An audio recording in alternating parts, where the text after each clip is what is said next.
pimpinan daerah, pimpinan camat yang kami banggakan, alim ulama, cerdik pandai, hadirin sekalian yang kita telah sebut satu persatu, dan yang sangat kami cintai, yaitu Al-Ustaz Kiai Haji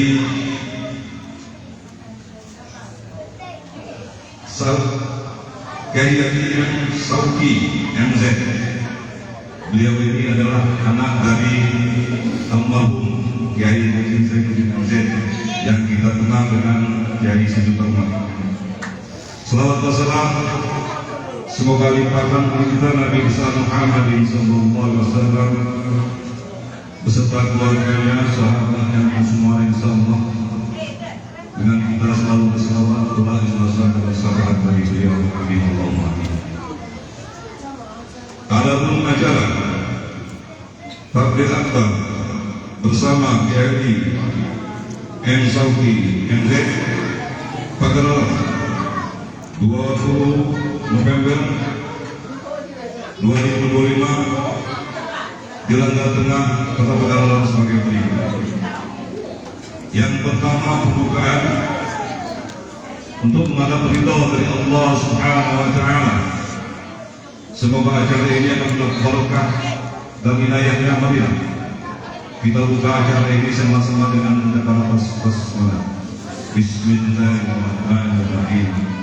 Selanjutnya pembacaan Al Quran yang disampaikan oleh pimpinan kami Roja untuk ini disilakan. Mohon anak-anak jangan bersuara lagi. Tolong itu budak-budak suruh jatuh.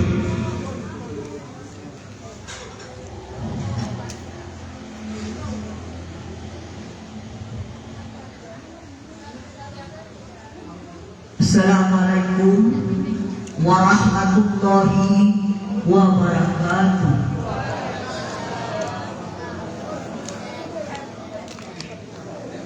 A'udzu billahi minasy syaithanir rajim.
lau anzalna hadzal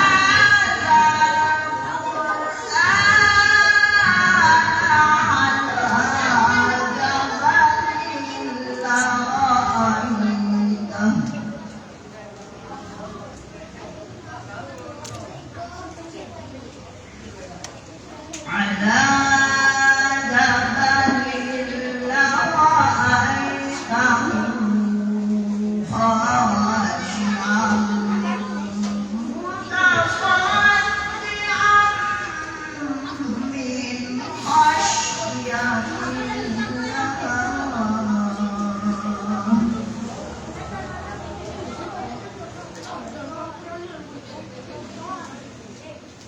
وتلك الأمثال نضربها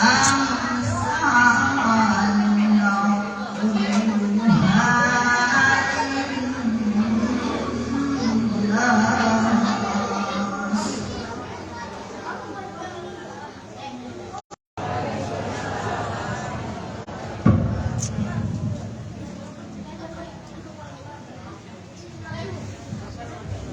Sallallahu alaihi Maha Allah dengan segala firman-firman.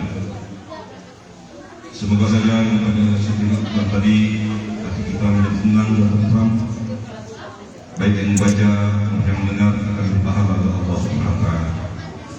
Terima kasih kepada yang mulia. Acara selanjutnya yaitu sambutan yang pertama, sambutan dari pengurus Bangga Tengah yang langsung disampaikan oleh saudara kita M. Sofyan Dejenci. Untuk ini disilakan.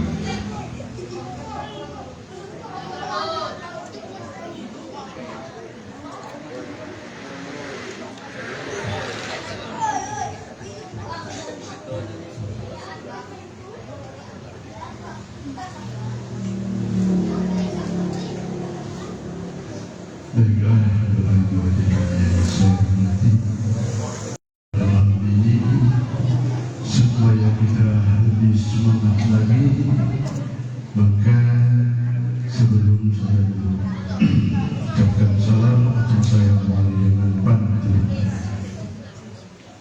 Jalan-jalan ke kota Darussalam, pulang ke Palembang, pasar Kuto, beli makanan yang namanya burgo.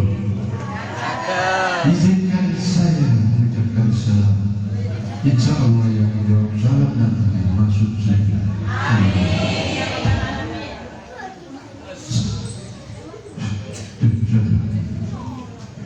Assalamualaikum warahmatullahi wabarakatuh.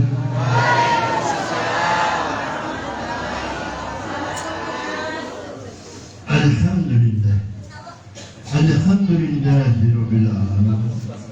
Wassalatu wassalamu ala rasulillah ajmain.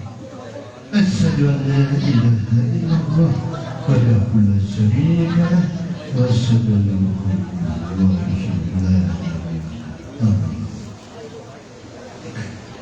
Yang saya hormati pemuka agama, pemuka masyarakat, para ahli, para ustazah, yang saya hormati, alhamdulillah di sini rencana tadi kami datang kepada masyarakat, alhamdulillah bersama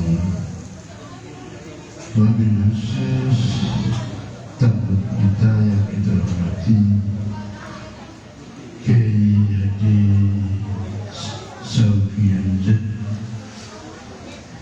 anak dari almarhum Ustaz Kondang kita Zainuddin dan alhamdulillah bisa hadir di tempat kita, suatu kebanggaan bagi kita, alhamdulillah. Dan juga seperti Bapak Ibu hadirin para jemaah yang hadir pada malam hari ini,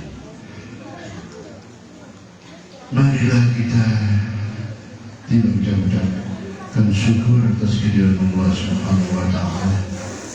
Berkat rahmat ridho serta karunia kita masih diberikannya kesehatan, kesempatan kekuatan iman.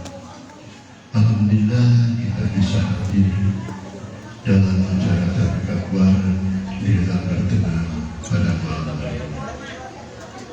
Dan tak lupa selawat serta salam marilah kita sanjungkan kepada junjungan kita Nabi besar mulia Muhammad sallallahu alaihi wasallam, serta keluarga sahabatnya.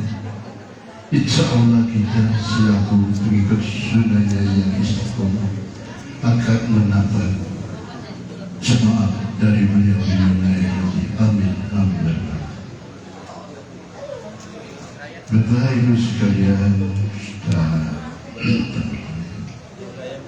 saya selaku Ketua Pengurus Langgar Tengah dan segenap pengurus Langgar Tengah mengucapkan banyak terima kasih atas kehadirannya memenuhi undangan kami pada malam hari.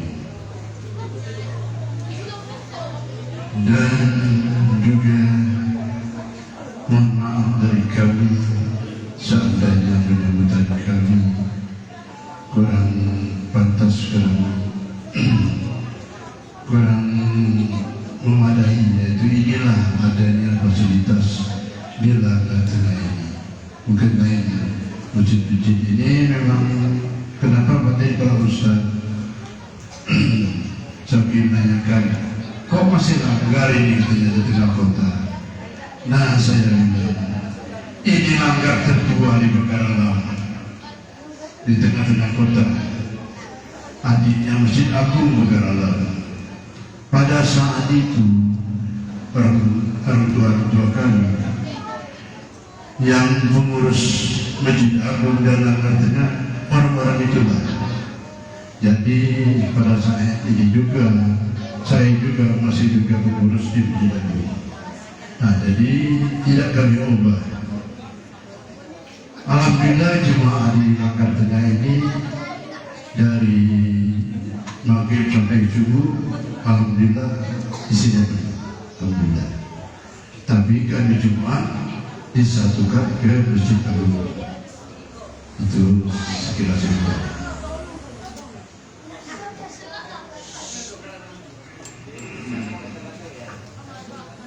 Dan juga kami dari segenap pengurus merupakan suatu kebanggaan atas kehadiran Pak Ustaz Sokin pada malam ini. Selamat datang di kota Pagarong yang dingin. Cuma tadi saya tanyakan dingin ya Pak Ustaz. Alhamdulillah tidak, sejuk alhamdulillah.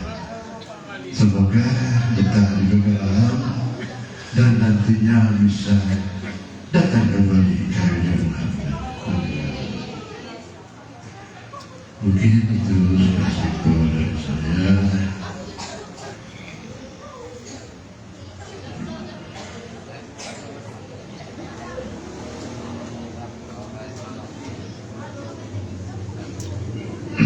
Itulah yang bisa saya sampaikan. Lebih dan kurang saya mohon maaf. Dan nanti kepada seluruh jemaah yang hadir setelah acara ini nanti jangan dulu pulang. Kita mendengarkan dulu apa yang disampaikan tausiah oleh Pak Ustaz Sokin nanti. Semoga nantinya kita bisa mengambil hikmahnya apa yang beliau sampaikan. Demikianlah juga dalam tablik akbar ini kita dalam rangka menyemarakkan masjid untuk meningkatkan iman dan takwa serta menata hari esok yang lebih baik kedepannya.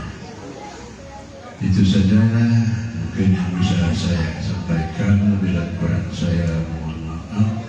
Dan juga kepada jemaah nanti setelah acara ini jangan dulu pulang. Kami dari pengurus panitia selalu menyiapkan bingkisan nasi kotak sebelum pulang akan diberikan nasi kotak dan bisa dibawa pulang. Demikianlah tadi dari awal saya awali dengan pantun, maka akan saya akhiri juga dengan pantun yang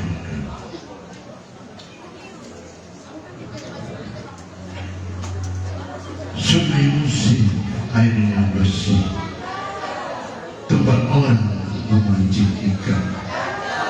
Saya ucapkan banyak terima kasih kepada Ustaz Zulki yang telah datang.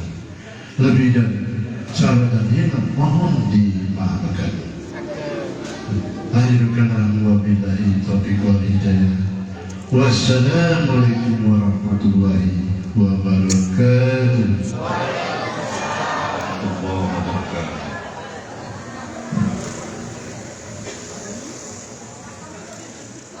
Malam ini malam Jumat, malam besok pasti malam Sabtu.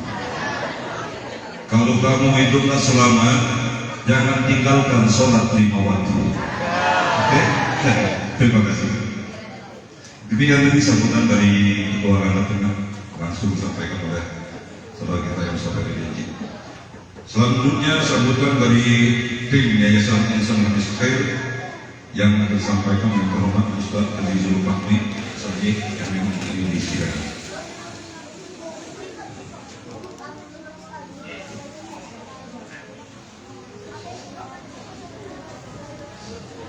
Bismillahirrahmanirrahim. Assalamualaikum warahmatullahi wabarakatuh. Alhamdulillahi khalaqal insana fi ahsani taqwim. Asyhadu an la ilaha illallah wa la syarika lah wa asyhadu anna Muhammadan abduhu wa rasuluh rahmatan lil alamin. Yang sama-sama terhormati Bapak DKM Ketua Kota Padang, kemudian yang sama-sama dihormati alim ulama, sepuh pandai pemuka masyarakat. Besar tak bisa kami sebutkan gelarnya, yang kecil tak disebutkan namanya. Semoga kita semuanya selalu dimuliakan oleh Allah. Amin ya rabbal alamin. Kemudian teristimewa buat guru kita Kiai Haji Muhammad Sauki NZ. Jauh-jauh kita bawa dari Semarang, ya, dari Jakarta, dan langkah tengah kota Pagar Alam ini adalah pilihan Allah Subhanahu wa Ta'ala. Tak ada yang kebetulan, kebetulan dia hebat, ada acara semacam tidak ada. Yang kebetulan ini benar-benar pilihan dari Allah Subhanahu wa Ta'ala. Jadi sebelumnya dari dulu kita bersyukur kepada Allah Subhanahu wa Ta'ala, kemudian salawat dan salam kepada Nabi Muhammad Sallallahu Alaihi Wasallam yang mengucapkan Allahumma sholli ala sayyidina Muhammad wa ala ali sayyidina Muhammad.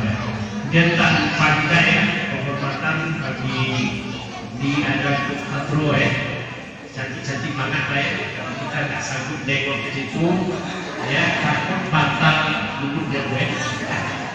Baik, Bapak Ibu mulia-mulia Allah, kami dari Yayasan Insan Hadis Khair adalah kerjasama dan wasilah dengan kiai kita, ya, Kiai Haji Muhammad Sauki NZ, sengaja kita bawa untuk kota Pagar Alam, ya, sengaja Bapak. Nah, kami ada beberapa program yang fokus kami lakukan, ada juga pondok pesantren, rumah taktis, panti asuhan, dan sekarang kami fokus di penggalangan dana atau membantu saudara kita yang ada di Palestina. Nah, dan ini kami akan menyampaikan lagi seperti apa kondisi saudara kita pada hari ini, karena kita punya gadget masing-masing dan bisa kita lihat. Namun untuk lebih supaya kita lebih dekat dan update-nya situasi saudara-saudara kita pada hari ini, mari kita ikuti cuplikan video singkat berikut ini. Kepada tim dipersilakan. Yang dari samping tidak jiman ya. Jadi ini jadi ada. Oke.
شدوا بعضكم يا أهل فلسطين شدوا بعضكم ما ودعتكم رحلة فلسطين ما ودعتكم.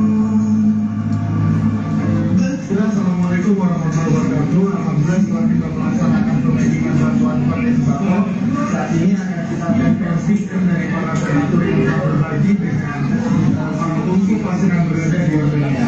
Insya Allah setelah paket ini kita transisikan, langsung akan kita bagikan kepada seluruh pengungsi Palestina yang berada di Jordania. Semoga paket ini bermanfaat dan menjadi salah satu bentuk kesuksesan para donatur pengungsi kepada Allah Subhanahu wa Ta'ala.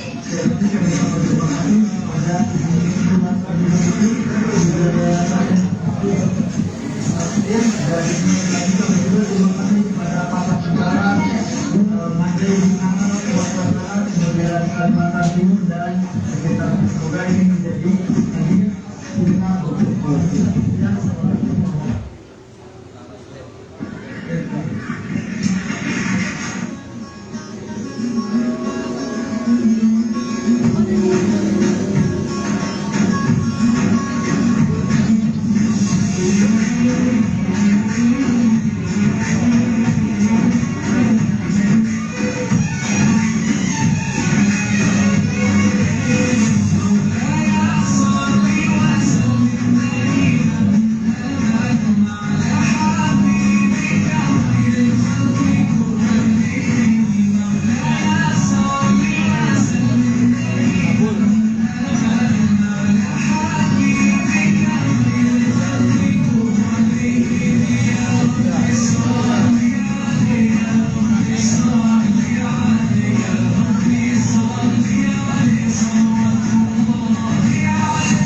bersama. Alhamdulillah selama kami mengadakan kegiatan ini sudah lebih dari 4 miliar kami mengalokasikan dana yang disumbangkan oleh saudara-saudara kita. Kemarin barusan Bapak Ibu tadi bisa kita lihat dari Pasaman Barat, Sumatera Barat, Kalimantan Barat, dan juga Pontianak. Bahkan insya Allah nanti giliran Pagar Alam dan ya akan kita dapatkan video seperti ini karena kami keliling dari Sabang sampai Merauke, ya, dari Papua sampai ke Sabang ke Aceh. Kemarin di Aceh itu udah nampak perbatasan dengan apa? Thailand, dan nampak lampu. Nah, begitulah ya kita kemana-mana saja udah pergi ya demi rakyat Palestina. Namun untuk itu kami mengajak kepada kita semua nanti ada 2 sesi ya. Sesi pertama sesi sholawatan namanya yang akan dipimpin langsung oleh kiai kita seperti apa kita membantu saudara-saudara kita di Palestina. Sedangkan yang kedua adalah sesi azam namanya berniat untuk membantu saudara kita. Kami akan tinggalkan nanti nomor rekening, catat nama, kemudian insya Allah kita akan lanjutkan nanti penyalurannya ya giliran Sumatera Selatan lagi ke Palembang dan kita tampilkan nanti insya Allah Pagar Alam ya. Itu aja dari kami, mohon maaf atas segala kekurangan, terima kasih atas segala perhatian, dan kami tak mau kalah dengan pengurus langgar kita tadi, apalagi orang Riau, orang ini papan perahu. Nah kami tak ada cakap. Ya? Ambilkanlah jolok-jolokan. Kami ini belumlah tahu kalau ada yang salah, mohon dimaafkan. Itu aja. Akhirnya assalamualaikum warahmatullahi wabarakatuh.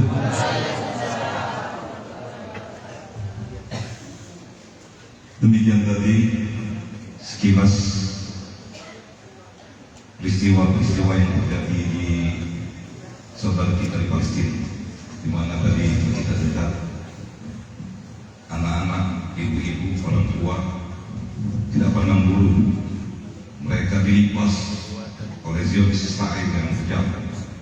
Mudah-mudahan Allah akan mengutuk orang-orang yang menindas saudara-saudara kita di Palestina.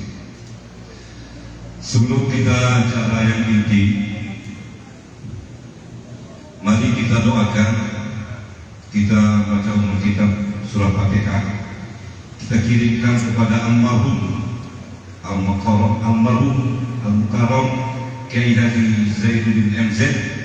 Semoga beliau yang telah menurunkan ilmu kepada anaknya, yang sekarang anaknya yang tampil, mudah-mudahan Allah memberkati, kami doakan. Namun sebelum itu kita kirim doa dulu ke almarhum, mudah-mudahan Allah akan menerima semua amal ibadahnya, memaafkan semua kesalahannya, dan tetap yang layak di sisi Allah Subhanahu wa taala. Ala hadhihi ya wa bunyatin sholihah la mustafa Rasulullah sallallahu alaihi wasallam sahabat sumaina mutadatina al-mashtari dan muslimin wal muslimat wal mu'minina wal mu'minat wa ila khususan almarhum Kiai Haji Zainuddin MZ. Kiramil Fatihah. A'udzu billahi minasyaitonir rajim. Bismillahirrahmanirrahim. Alhamdulillahil alamin arrahmanir rahim maliki yaumiddin. Iyyaka na'budu wa iyyaka nasta'in. Ihdinas siratal mustaqim. Siratal ladzina an'amta 'alaihim ghairil maghdubi 'alaihim waladdallin. Semoga almarhum ditempatkan yang layak di sisi Allah SWT. Masih teringat kalau kan kasih sejuta janda? Alhamdulillah masih ingat kalau kasih sejuta umat. Kalau itu sikok yang sampai ini menetap di otaknya sampai ini. Apa kata beliau, kata almarhum? Sekarang ini banyak sekali orang yang merasa pintar, tapi yang pintar merasa sedikit sekali. Kaji lah dewek, kaji akan dikaji sendiri. Banyak sekali orang yang merasa pintar, tapi yang pintar merasa itu dikit. Benar tak dengerin? Benar kan? Aku sampai main sih itu lah yang pegang. Jangan sampai kita merasa kita dewek.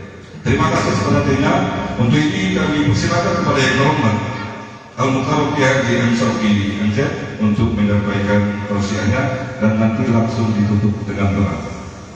Untuk ini disilakan.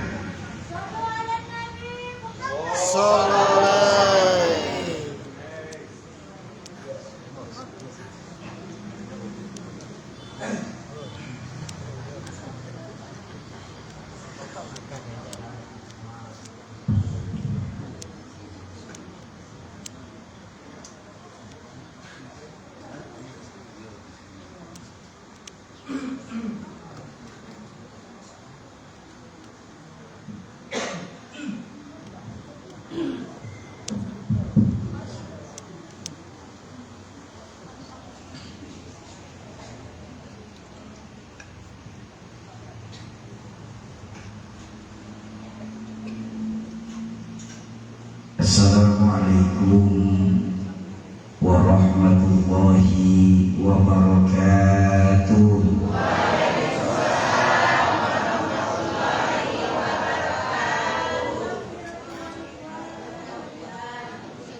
Alhamdulillahilladzi ja'ala rasulillahi khairul bashar. Wassalatu wassalamu ala sayyidina Muhammadin al-Mukhtar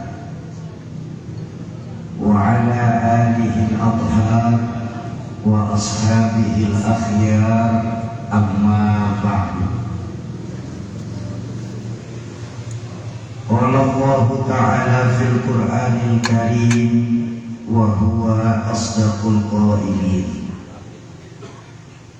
A'udzu billahi minasy syaithanir rajim. Bismillahirrahmanirrahim.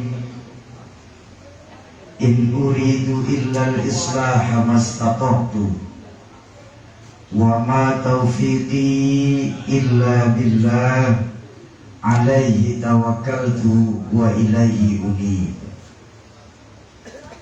Wa qala Rasulullah sallallahu alaihi wasallam, man arada dunya fa alaihi bil ilmi wa man arada al akhirah fa alaihi bil ilmi wa man aradahuma fa alaihi bil ilmi. Sadaqallahul azim wa sadaqa rasuluhul karim. Hadratul mukarramun para alimul ulama, para asatiz dan ustazat, para hujjaj, para sepuh dan bini sepuh, segenap pengajar majelis ilmu yang hadir di Langgar Tengah, wabil khusus untuk orang tua saya Al-Mukarram Buya Muhammad Safri Denci, Sahibul Wasilah Al-Mukarram Ustaz Zul, orang tua saya Al-Mukarram Buya Haji Zul yang tadi sudah membacakan ayat suci Al-Qur'annya, Al-Mukarram Umi Rumziah Umiyati. Oh iya, minta maaf catatannya dikasihnya ini soalnya. Semoga Allah panjangkan usia guru-guru kita, Allah tetapkan iman dan Islamnya dalam rangka menjaga semangat agama khususnya di pagar alam tercinta kita ini. Amin ya rabbal. Para tokoh-tokoh masyarakat, tokoh-tokoh kepemudaan, aparatur pemerintah baik sipil maupun polisi yang hadir ataupun yang diwakili, wabil khusus untuk Bapak Camat Pagar Alam Selatan, Bapak Dadang Kurnia Jaya SOS MSI, benar ya Pak ya?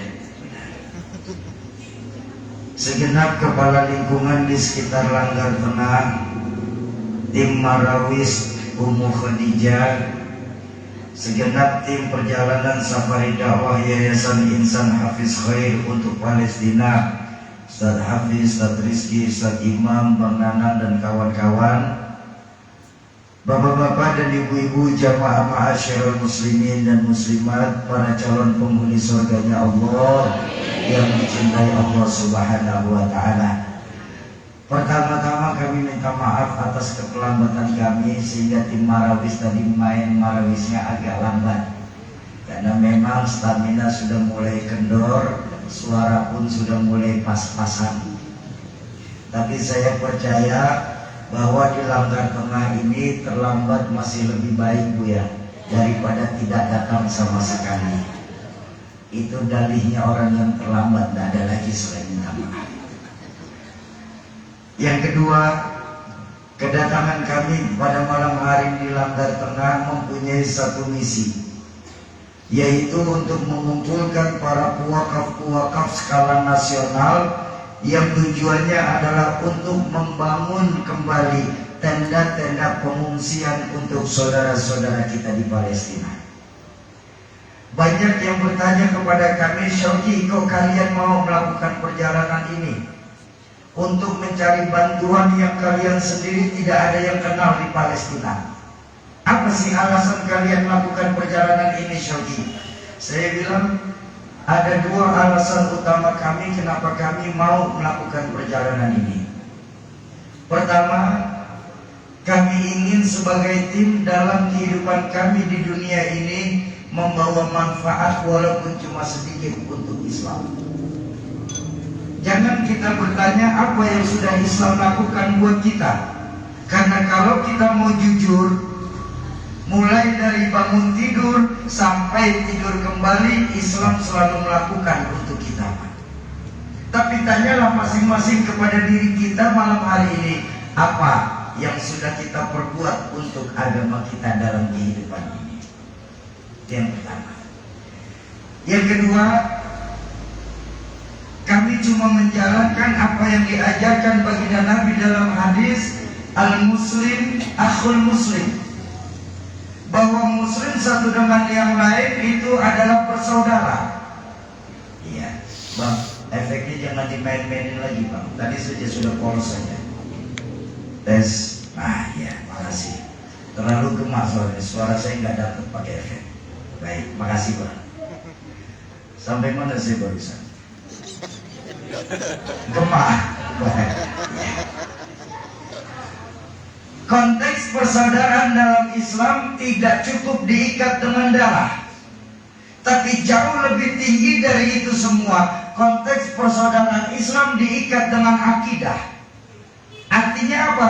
Dari manapun kita berasal, dimanapun saat ini kita sedang berada, selama akidahnya sama, itulah saudara kita.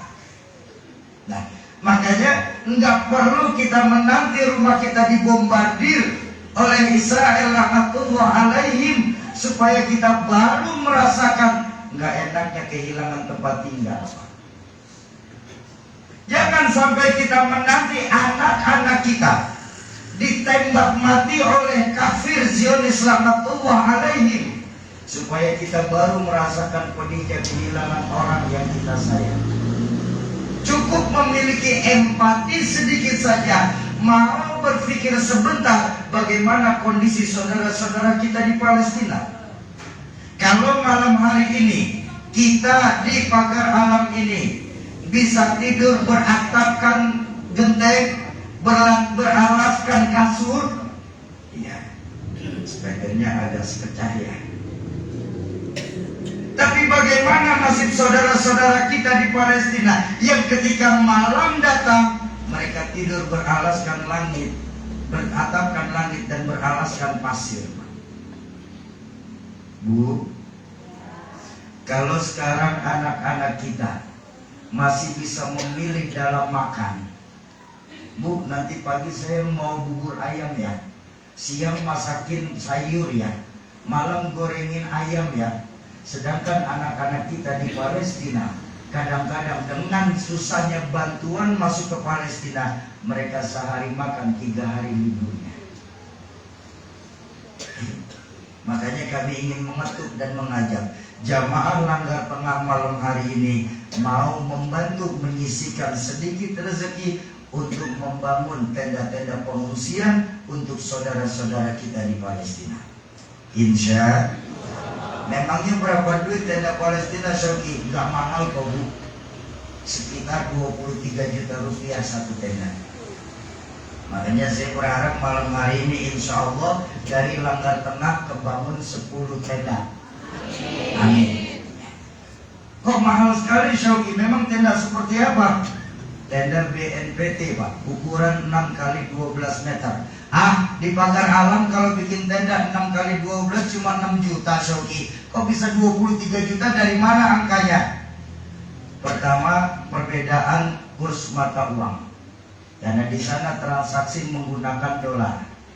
Itu yang membuat harga naik. Yang kedua, memang benar lebih murah kita bikin di pagar alam tenda BNPT. Tapi ternyata untuk pengirimannya ke sana jauh lebih mahal dan lama. Setelah dihitung-hitung biaya pengiriman ke sana itu masuk angka sekitar 450 juta rupiah. Itu pengiriman saja. Dan waktunya untuk 250 tenda pengiriman ke sana itu kurang lebih 4 bulan. Nah, makanya lewat guru-guru kami termasuk salah satunya Syekh Anas Al-Misri dan yang lain, kami menitipkan dana umat ini langsung melalui tunai lewat transfer rekening. Makanya sekali lagi kami berharap jamaah Langgar Tengah ini mau ikut berpartisipasi, menyisihkan sedikit rezeki dalam program wakaf tenda untuk Palestina. Insya Bapak Ibu, sebentar lagi akan ada tim kami yang mengitarkan kotak infak. Tapi saya harus jujur, saya minta maaf sebelumnya. Lebih baik saya jujur malam hari ini di hadapan Bapak Ibu, sebelum nanti Bapak Ibu yang bertanya kepada kami di Yaumil Hisab tentang infak ini. Itu jauh lebih ngeri buat kami. Tujuan infak ini bukan untuk Palestina, tapi tujuan ini adalah mutlak untuk membantu meringankan safari dakwah kami bersama Palestina selama kami hadir di pagar alam dan sekitarnya. Karena memang keberangkatan kami dari Jakarta menuju Pekanbaru sampai malam hari ini di Langgar Tengah, alhamdulillah tidak atas sponsor dari perusahaan manapun, juga tidak atas bantuan dari pejabat manapun. Sebab sebagai yayasan kami berkomitmen program ini harus benar-benar dari umat, maka insya Allah manfaatnya pun akan kembali kepada umat. Bahkan ke berbagai masjid dan langgar kami tidak meminta biaya apapun supaya Sauki bisa ngomong di sini, kecuali yang penting siapkan saja jamaahnya. Nah, makanya kami ingin berharap dengan rendah hati Bapak Ibu mau kiranya membantu meringankan safari dakwah agama Allah untuk Palestina malam ini. Insya mau bantu meringankan safari dakwah agama Allah untuk Palestina? 15 orang. Mau membantu meringankan safari dakwah agama Allah untuk Palestina? Bawa duit? Berapa? Bercanda, demi Allah bercanda. Baik, untuk menghemat waktu karena sudah jam 7 lewat 2 jam. Ya, yang mau membantu dan bawa duit tolong siapin dulu duitnya. Yang nggak bawa duit juga boleh pinjam sama sebelahnya. Ayo sama-sama kita membaca salawat asbil. Semoga lewat keberkahan salawat asbil malam hari ini Allah jauhkan pagar alam kita dari musibah, dari bencana. Allah jauhkan orang-orang zalim dalam kehidupan kita. Amin ya rabbal alamin. Sudah siap? Allahumma sholli wa sallim wa barik alaihi. Allahumma sholli ala Sayyidina Muhammad wa ashghili zalimin bi Allahumma sholli ala Sayyidina Muhammad wa ashghili zalimin wa akhrijna min bainihim salimin wa ala alihi wa sahbihi sallallahu rabbuna ala nuril mubin ahmadal sayyidil mursalin wa ala alihi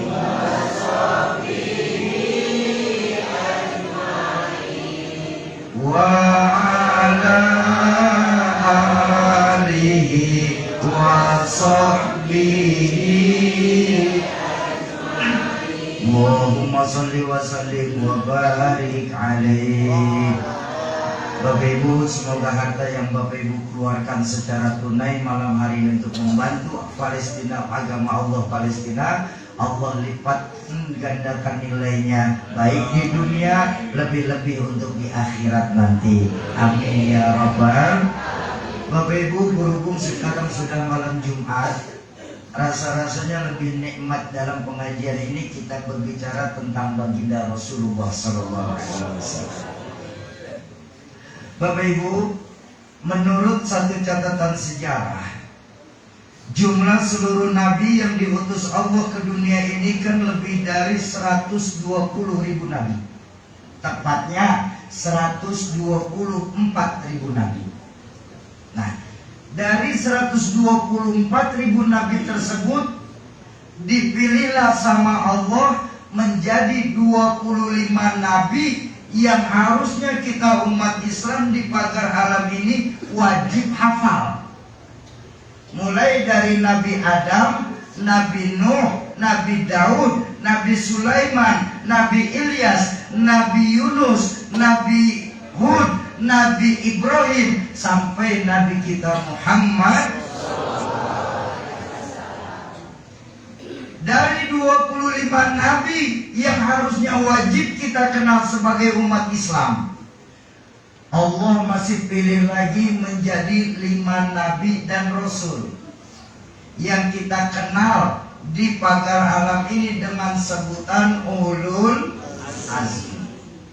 Siapa Ulul Azmi? Nabi Nuh, Nabi Isa, Nabi Musa, Nabi Ibrahim, dan Nabi kita Muhammad. Dari 5 Nabi dan Rasul Ulul Azmi ini masih dipilih lagi sama Allah menjadi 4 besar. 4 yang paling terbaik perjuangannya, tersabar menghadapi umatnya, terbagus akhlaknya. 4. Berapa Bu? 4. Yang 1 tidak lolos audisi, tereliminasi karena SMS-nya nggak cukup waktu itu. Polling SMS juga soalnya. Siapa yang tidak masuk audisi 4 besar? Nabiullah Nuh alaihi salam. Kok bisa Nabi Nuh ini nggak masuk 4 besar? Padahal perjuangan Nabi Nuh dalam mengenalkan agama Allah di dunia nggak bisa dipandang sebelah mata. Betul apa betul? Ayo. Ratusan tahun Nabi Nuh berdakwah mengenalkan agama Allah, cuma dapat pengikut nggak lebih dari 80 orang saja. Rata-rata 10 tahun nambah 1. Subhanallah. Kurang sabar apa dalam berdakwah? Ayo, pondok pesantren mana, sekolahan mana, majelis taklim mana yang sanggup bertahan 10 tahun nambah 1 orang? Bubar majelis taklim, bangkrut pesantren. Lihat Nabi Nuh. Umat yang dihadapi Nabi Nuh saat itu kelewat kurang ajar, durjana, bajingan, tengik. Tidak percaya? Ayo kita lihat sejarah. Umat Nabi Nuh itu Pak, ketika didakwahkan agama Allah, dia tutup rapat-rapat telinganya. Beda dengan umat dakwah baginda Nabi.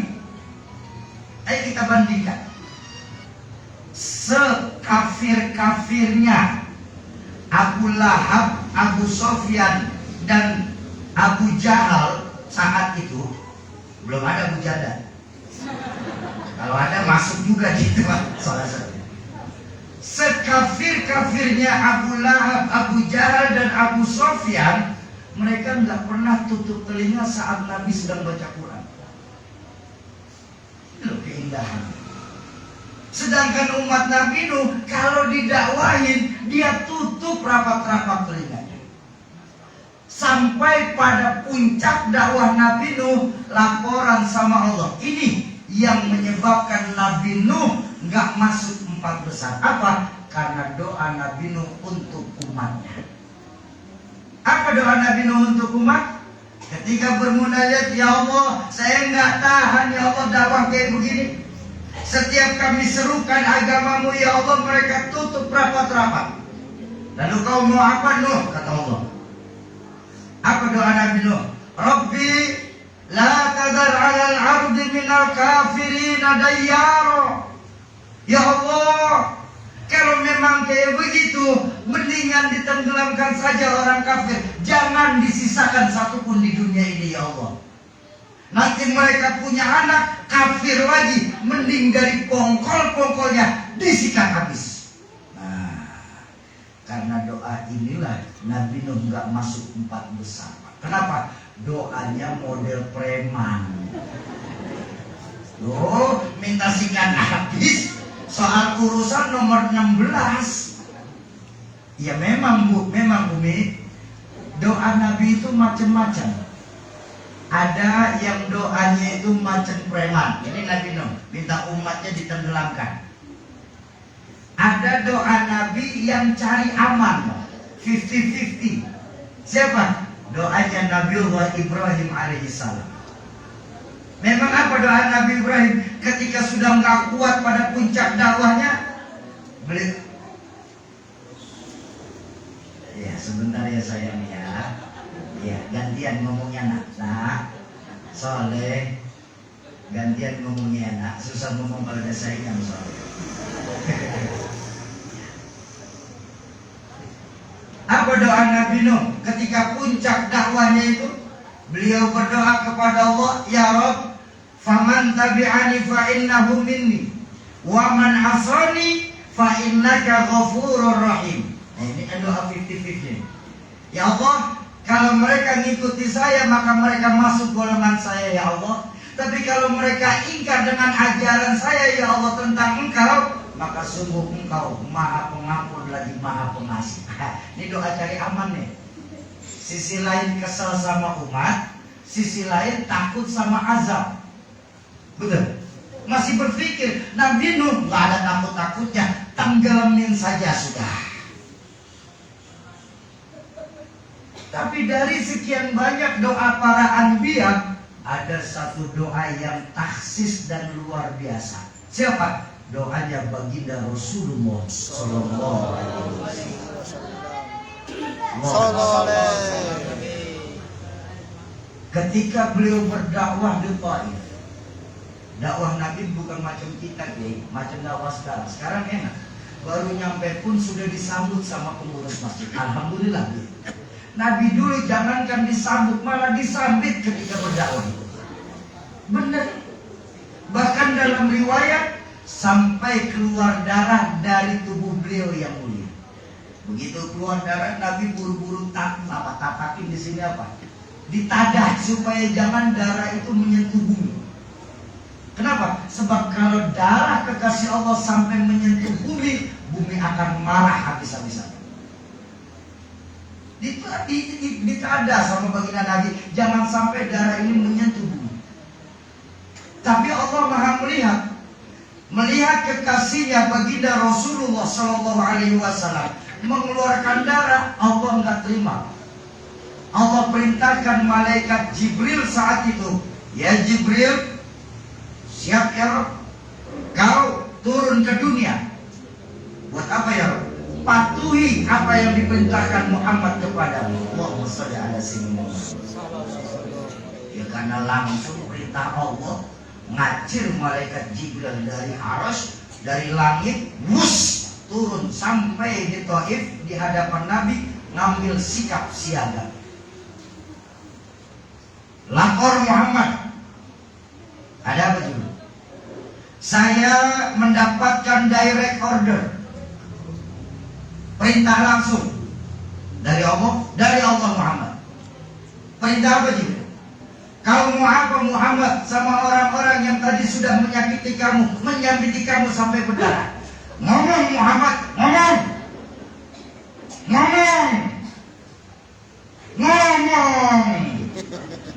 Jangan pas kampanye berani ngomong, begitu kepilih diem. Ngomong Muhammad.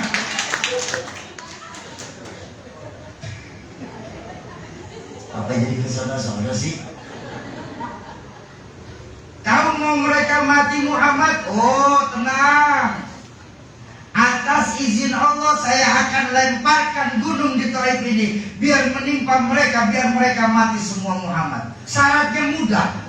Ngomong. Ya Allah. Mendapatkan tawaran tersebut Pak. Kalau saya yang dapat tawaran kayak begitu, lain ceritanya Pak. Demi Allah lain.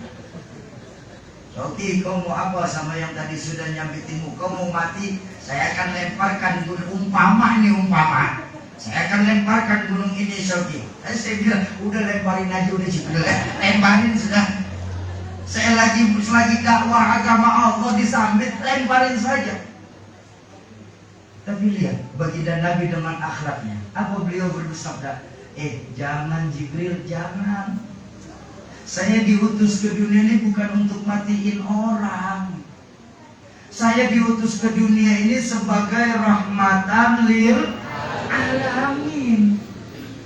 Tapi mereka sudah nyakiti kamu Muhammad, biarin mereka nyakiti saya. Mereka kafir loh Muhammad, jangan lupa. Iya kali sekarang mereka kafir, mungkin nanti anaknya mau masuk Islam. Saya tunggu anaknya Muhammad Jibril. Kalau anaknya kafir juga gimana Muhammad? Cucunya Jibril, saya tungguin cucu. Allahumma sholli ala sayyidina Muhammad. Lihat, keteguhan dakwah yang dibawa baginda Nabi.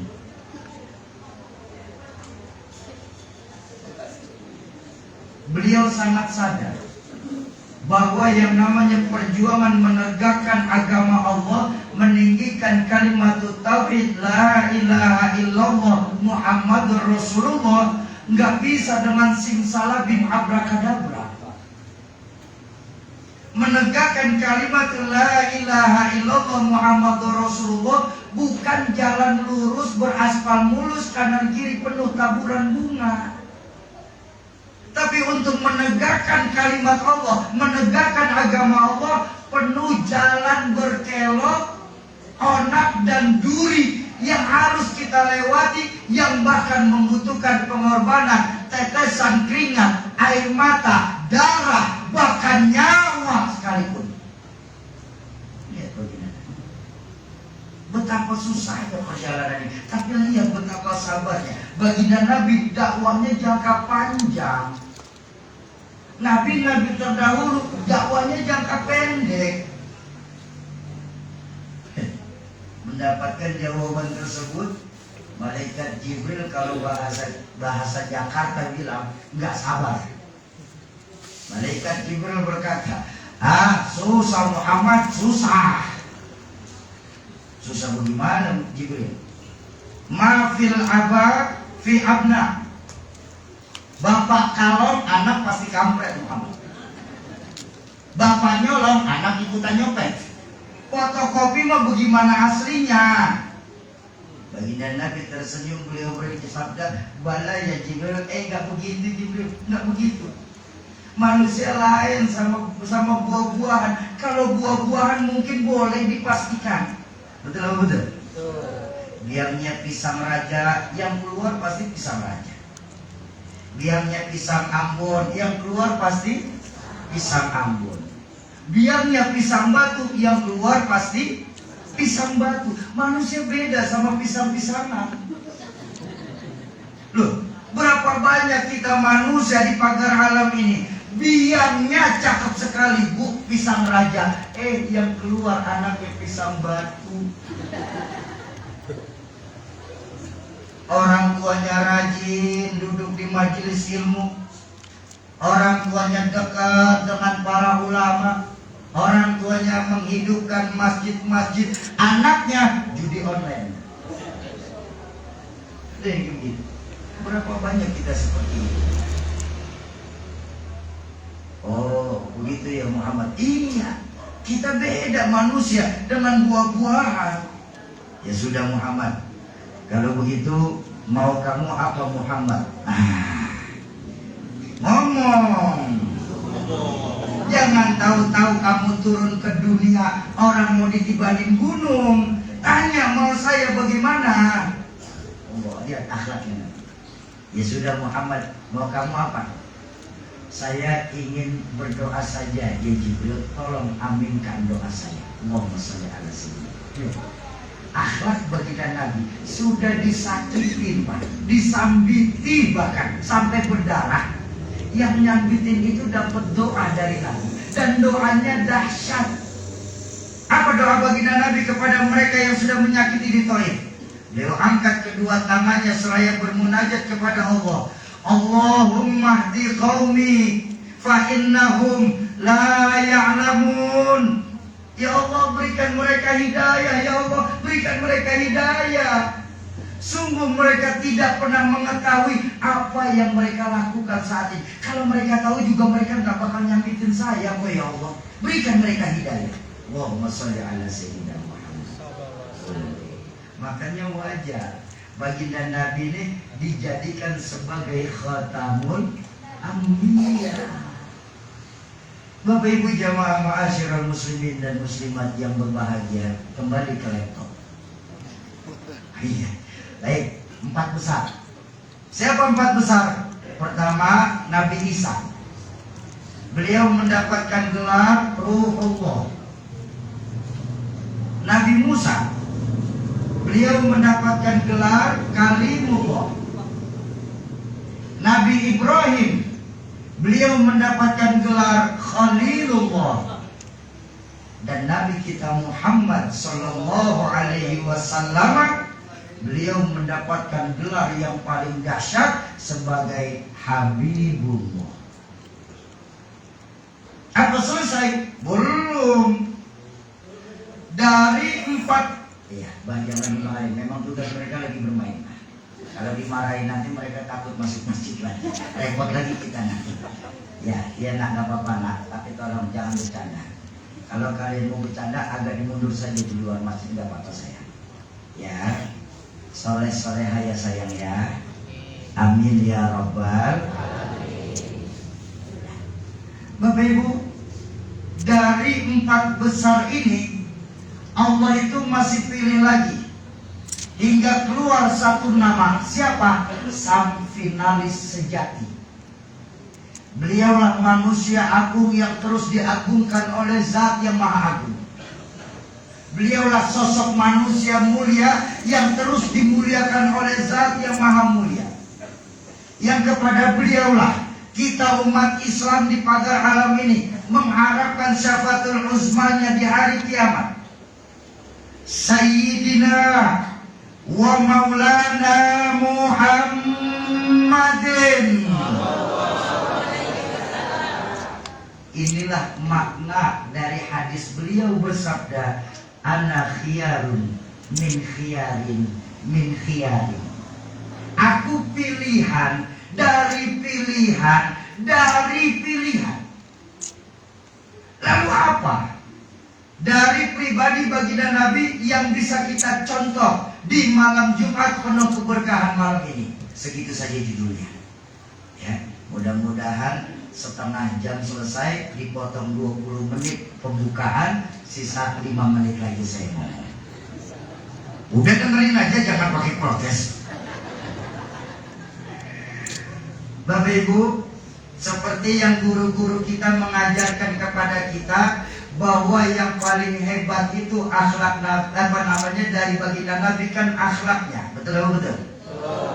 Bayangkan, jangankan musuh, jangankan sahabat, sampai Allah langsung memuji akhlak baginda Rasulullah SAW.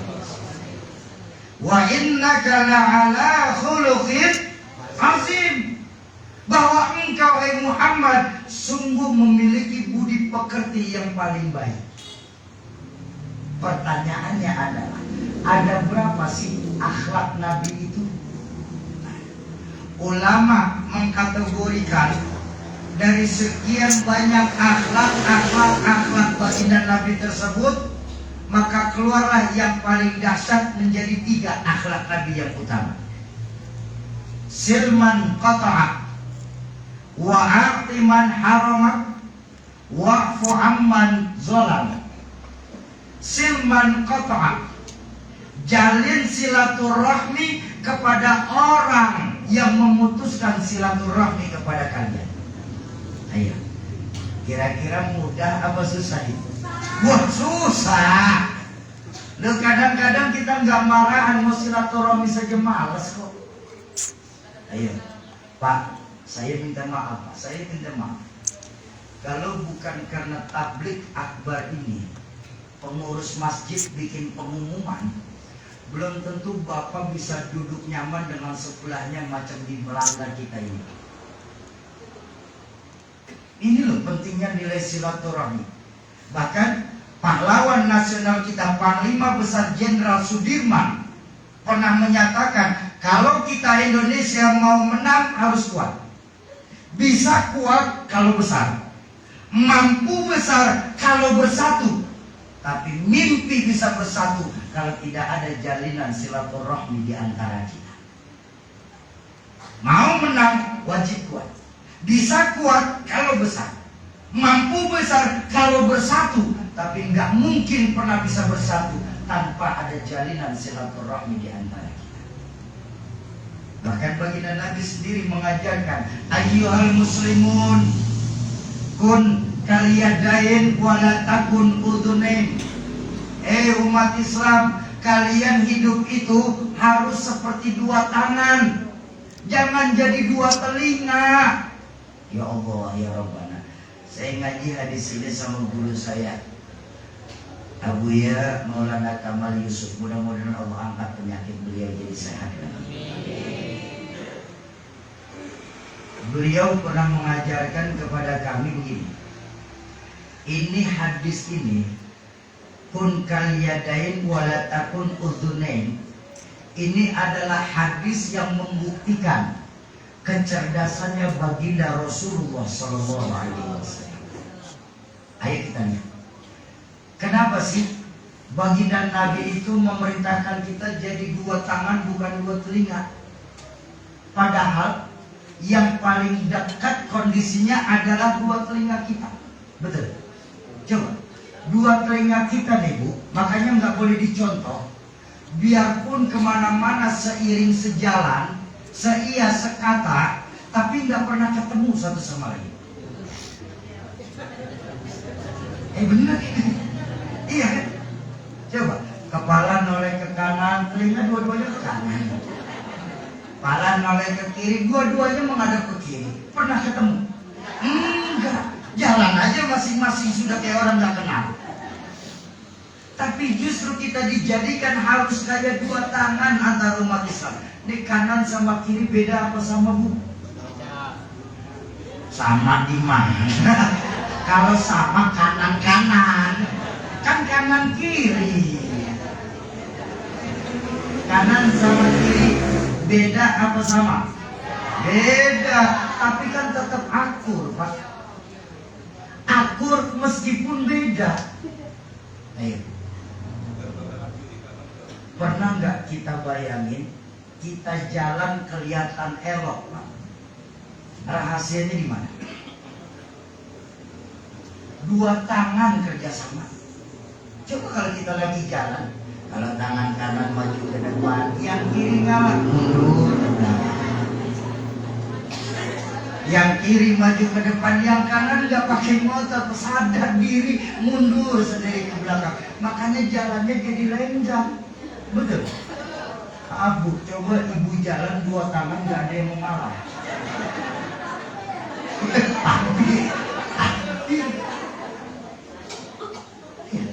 Beda tapi tetap akur, nggak masing-masing merasa lebih hebat. Tangan kanan kita kerjaannya cakep-cakep, Pak.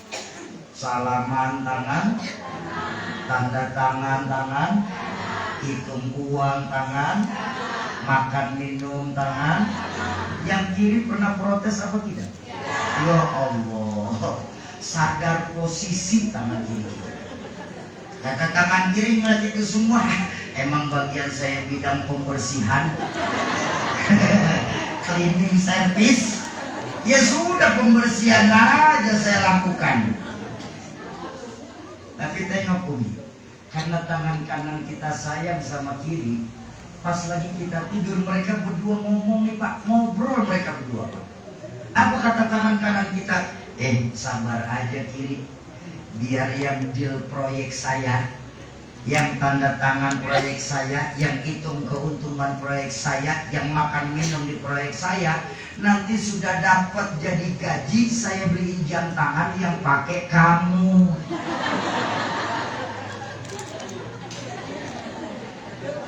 Betul apa betul? Beda tapi tetap akur. Akur meskipun beda. Ini kan kita sekarang ini enggak. Gaya hidup kita orang pagar alam sekarang enggak berbeda dengan gaya orang Jakarta, yang gaya hidupnya sudah mulai nafsi-nafsi. Hilang sudah nilai-nilai silaturahmi di antara kita saat ini. Kemajuan teknologi itu, Pak, teknologi dibuat oleh para penemu-penemu teknologi, tujuannya untuk mendekatkan yang jauh. Lalu kenapa sekarang kita ini dengan teknologi malah menjauhkan yang dekat? Ibu, dulu saya kecil, dulu saya kecil, syarat ngomongin orang, ngegosip, itu nggak boleh ada orangnya. Iya, betul apa betul? Sekarang dengan kemajuan teknologi, orangnya di sebelah kita bisa kita gosipin lewat teknologi media sosial bernama WhatsApp. Makanya jangan heran, nanti di dalam kubur malaikat akan menanyakan pertanyaan tambahan untuk kita. Kau gunakan apa jempolmu? Loh, kan jelas dalam surah Yasin, al-yawma nakhtimu ala afwahihim wa tukallimuna aydihim wa tashhadu arjuluhum bima kanu. Dalam kubur nanti ketika malaikat zabaniyah datang, mulut kita terkunci, tangan yang bicara, kaki bersaksi atas apa yang sudah kita lakukan di pagar alam ini. Ini jalin silaturahmi kita. Makanya saya sering bilang, angka matematika, angka sosial, dan angka Allah itu jauh berbeda, Pak. Tapi sayang, dari 3 jenis angka ini, kita lebih percaya angka matematika daripada angka sosial dan angkanya Allah. Padahal 3 sifat angka ini bertolak belakang, Pak. Angka matematika sifatnya mutlak. Rumusnya pun banyak, minimal rumus dasar matematika itu 4, betul apa betul? Penambahan, pengurangan, pengalian, dan 1 tambah 1 sama dengan 2. 1 kurang 1 sama dengan 0. Itu matematika. Tapi saya heran, kita lebih percaya angka ini, Pak. Padahal ketika bertemu dengan angka sosial itu sifatnya aneh. Rumusnya abstrak. Hasilnya fluktuatif. Contoh, angka sosial. 1 orang takut ditambah 1 orang takut, maka hasilnya 2 orang salah. Aneh Pak, angka sosial. 1 orang takut ditambah 1 orang takut, hasilnya 2 orang setengah berani. Kenapa setengah berani? Nah benar Pak Jabat, kan udah berdua. Kalau sendiri takut wajar, tapi kalau berdua, kamu duluan aja. Ini kan setengah berani nih. Aneh apa tidak? Tapi kalau ditambah lagi sama 1 orang takut, maka hasilnya 3 orang pemberani. Kenapa? Kan udah bertiga. Kalau bertiga masih takut, cemen namanya kita. Tuh, aneh angka sosial. Malahan ada angka sosial mengajarkan 1 ekor ayam ditambah 1 ekor musang, maka hasilnya 1 ekor musang. Aneh. Kemana ayamnya? Dimakan musang. Tuh angka sosial tuh Pak. Nggak bisa diprediksi. Padahal rumusnya penambahan, tapi hasilnya nggak nambah. Apa angka sosial mengajarkan kepada kita? Angka sosial mengajarkan angka kehidupan, Pak. Artinya, kalau kita sadar kita masih setengah baik, jangan pernah kita berteman sama penjahat. Kenapa? Karena kita bakal ikutan jadi jahat. Baginda Nabi sendiri mengingatkan hampir 15 abad yang lalu, seseorang itu bisa dilihat dari agama kawannya. Ayo jujur, saya minta maaf. Iman kita nih di pagar alam ini masih iman bergantung dengan siapa kita berteman. Betul betul. Ini saya minta maaf ya. Kalau lagi berteman sama kiai, sama guru, sama ustaz, cakep iman orang laki di pagar alam. Peci nggak copot-copot, sarung nggak ganti-ganti. Pengajian datang. Kenapa? Lagi dekat sama kiai.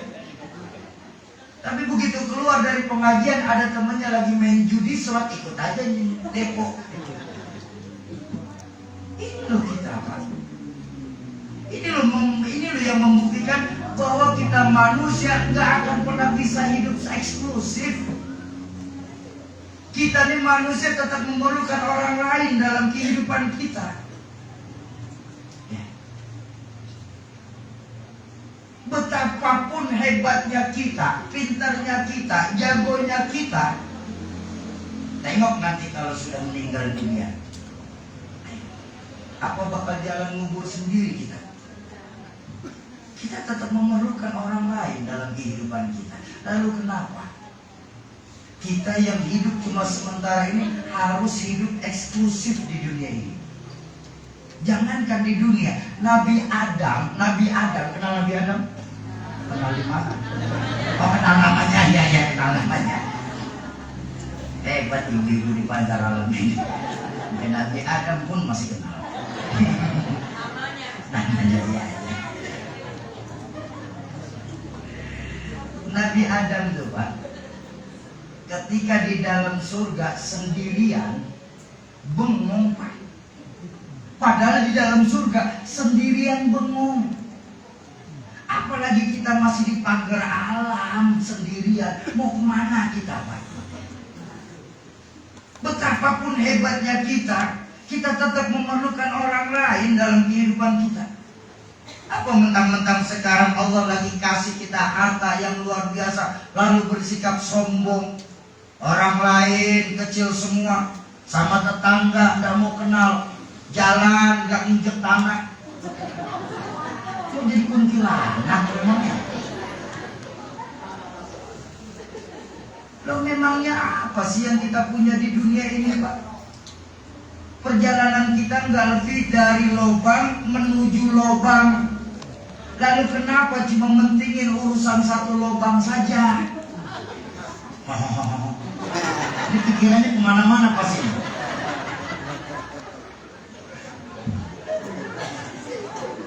Memang susah Pak malam Jumat saja. Bu, kita lahir dari lubang rahim untuk masuk ke dalam lubang kubur. Lalu kenapa ngurusin cuma lubang mulut saja? Memang mulut kita berapa banyak sih Pak? Berapa luasnya? Satu suapan nasi saja kadang-kadang sudah terlampau penuh mulut kita. Kenapa sih kita mesti mati-matian untuk mencari sesuatu yang nggak bisa kita bawa mati? Bukankah lebih baik dalam kehidupan mempersiapkan perbekalan kita untuk perjalanan kita yang jauh lebih lama daripada kita tinggal di tuh. Salah dikit kenapa sih? Protes saja nih. Mohon maaf ya, saya di sini baru ini kayak cara diprotes sama jemaah.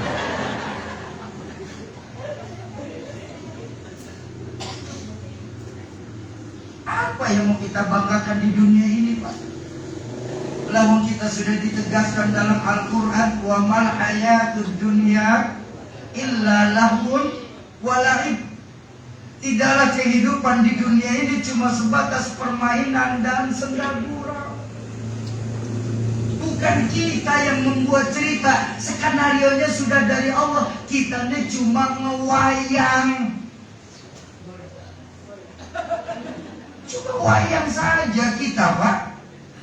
Maka kalau kita sadar kita hanya seorang pemain, tolong bermain yang cantik. Jangan cara kita mencari dunia sampai mencelakakan akhirat kita nanti.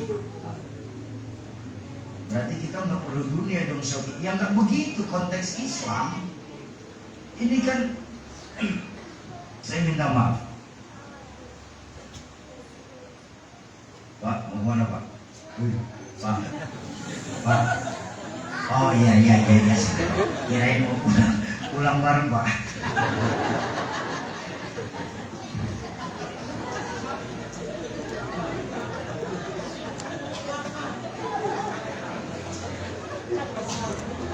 Bapak Ibu, saya minta maaf kalau ucapan saya sekarang ini mungkin ada yang merasa tersinggung, saya minta maaf. Tapi jujur, belakangan ini akibat kebutuhan kita akan dunia yang semakin meningkat menyebabkan iman kita kepada Allah yang semakin menurun. Apa buktinya Syauki?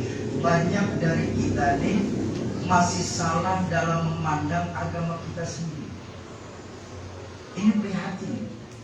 Padahal ulama masih banyak, guru masih banyak di pagar alam ini, tapi banyak dari kita justru belajar agama dari Mbah Google. Belajarnya sama Ustazah YouTube. Ngambil fikih dari mazhab Instagramia.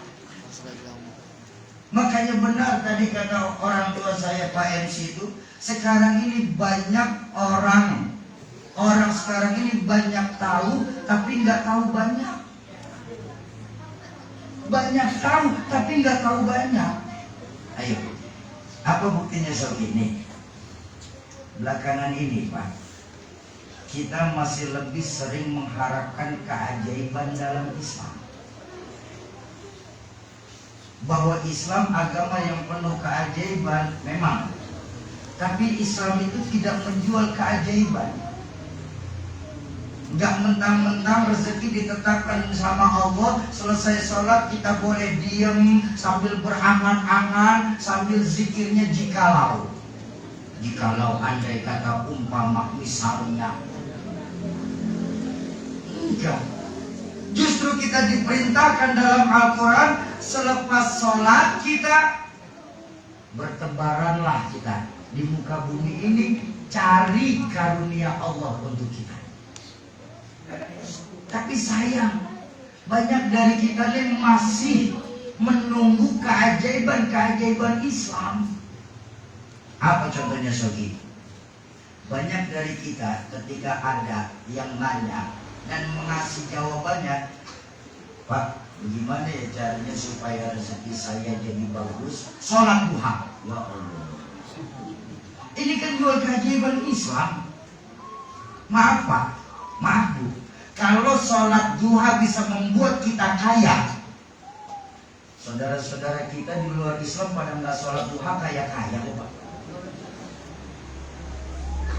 Bukan karena sholat duhanya yang bikin kita kaya, tapi keistiqomahan kita menghidupkan sunnah duha itu sehingga Allah cukupkan hati kita.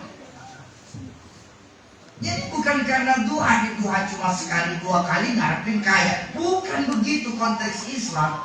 Keistiqomahan kita menghidupkan duha sehingga Allah mencukupkan hati kita untuk urusan dunia.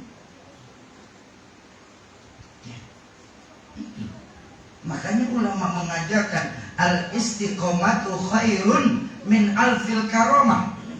Keistiqomahan satu saja yang kita istiqomahin Pak, satu saja, itu jauh lebih baik daripada 1000 karomah yang datang kepada kita. Bahwa Islam agama yang penuh dengan keajaiban, tentu, tapi Islam tidak menjual keajaiban. Apalagi belakangan ini Kiai, saya minta maaf, sejujur demi Allah saya tersinggung. Coki, ada apa Bang? Kamu kalau ingin benda-benda dunia, kamu pengen ganti mobil, pengen punya rumah, pegang saja bendanya lalu baca sholawat. Murah sekali Pak, sholawat kita tukar dengan dunia ini Pak. Sholawat kita itu urusannya untuk nanti di yaumil hisab, di yaumil mahsyar. Ketika la yazillu illa zilluh, tidak ada pertolongan kecuali pertolongannya Allah. Allah akan memerintahkan 3 hal untuk memberikan pertolongan di yaumil mahsyar nanti. Pertama, pertolongan dari guru-guru kita. Makanya dalam Islam itu al-isnadu minaddin, dalam pembukaan muqaddimah di Sahih Bukhari. Sanad guru itu dalam agama merupakan hukumnya wajib. Bahkan Imam Syafi'i pun menjelaskan, orang yang belajar agama tidak pakai guru, fasyaikhuhu syaitan, maka gurunya adalah kenapa? Laula murabbi ma'aruftu rabbi. Kalau saja tidak karena guru-guru kita, orang tua kita nggak akan pernah kenal siapa Tuhan kita. Tuh, pertolongan pertama datang lewat guru kita. Kalau guru nggak punya Soki, yang kedua siapa? Syafaat minal Quran, syafaatnya Quran. Ya. Tapi Quran pun harus berguru. Guru dulu, kalau dosa kita masih banyak, berharap pertolongan dari Al-Quran. Karena baginda Nabi mengajarkan iqra'ul Quran fa innahu ya'ti yaumal qiyamah syafi'an li ashabi. Baca itu Al-Quran. Karena sungguh Al-Quran yang kita baca nanti akan datang memberikan pertolongan di hari kiamat untuk para sahabat-sahabat Al-Quran. Masih kurang cukup juga Soki, karena dosa yang kita lakukan terlalu banyak Soki. Berarti kita tinggal bergantung kepada satu saja. Siapa? Syafaatul uzmanya baginda Rasulullah sallallahu alaihi wasallam. Inna syafaati yaumal qiyamah li ummati minal kabair. Sungguh syafaat nanti di hari kiamat aku berikan kepada umatku bagi mereka yang melakukan dan punya dosa-dosa yang besar. Nah, ingat sekali lagi, untuk mencapai kepada Quran dan kepada syafaatul uzma wajib lewat guru. Ayo ramaikan majelis-majelis taklim kita.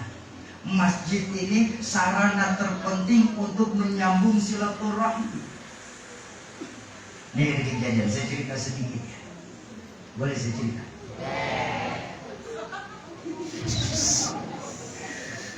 Ketika saya nikah, alhamdulillah diberi rezeki beli rumah. Pindahlah saya. Sebelum pindah, orang tua saya pesan, kamu jangan pernah balik ke rumah induk ini sebelum kau bisa dapat sahabat yang paling baik di dunia. 2 tahun, hampir setahun saya nggak balik, kecuali Lebaran. Kalau Lebaran wajib itu. Ya. Setahun lebih saya nggak pulang ke rumah karena saya nggak temui. Sampai satu ketika orang tua saya bilang, sahabat yang terbaik itu kamu akan dapat di dalam masjid Soki. Kita yang rajin sholat berjamaah, melihat teman sehari saja nggak sholat, pasti ditanya. Sementara yang di jalan-jalan itu Pak, mau berapa hari kita nggak nongol, tenang-tenang aja mereka. Itu masjid sebagai pusat kegiatan umat untuk menjalin silaturahmi di antara kita. Ini loh yang Nabi ajarkan. Dari manapun kita berasal, dimanapun kita berada, kalau sudah di dalam masjid, diikat dengan akidah kita. Kita nggak pernah sibuk yang mana Jawa, yang mana Sunda, yang mana Sumatera, nggak ada. Semua sama ketika di dalam masjid. Kenapa? Dengan akidah kita diikat. Kita mengarah ke arah yang sama, menyembah Allah Tuhan yang sama, mengikuti manasik Nabi yang sama, melakukan gerakan yang sama, sampai bacaannya pun. Makanya dulu kata orang tua saya, kalau sholat boleh pakai bahasa masing-masing, ramai masjid. Bingung malaikat. Imam, karena jadi imam bahasa Indonesia, Tuhan yang Maha Besar. Datang orang Padang, Allah nan gadang, rancang banawa. ada persatuan dan kesatuan di dalam hati.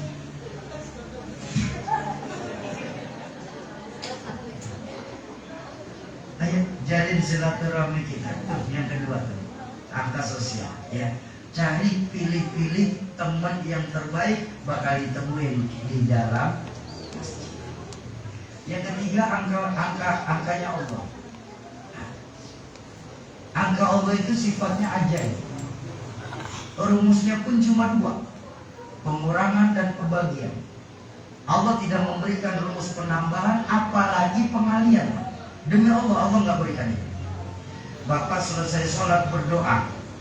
Ketika saat doa, hati Bapak ini mau bicara. Kali-kali aja doa saya sekarang dikabulkan, gak bakal. Allah tidak akan pernah menerima doa yang hatinya punya syak jelek kepada Allah. Ud'uni astajib lakum. Mintalah kepadaku, pasti aku kabulkan permohonan. Tapi saya bingung. Kita suka nggak yakin sama angka Allah. Nih, angka Allah nih. 1 kurang 1 buat Allah 10. Dari mana Syauki? Kamu belajarnya di bawah pohon sawit kali ya? Mana ada 1 kurang 1 bisa 10? Ada. Apa rumusnya? Dalam Al-Quran, Pak. Man ja'a bil hasanah falahu asyru amsalihah. Siapa yang berbuat 1 kebaikan, Allah akan balas dengan 10 kali.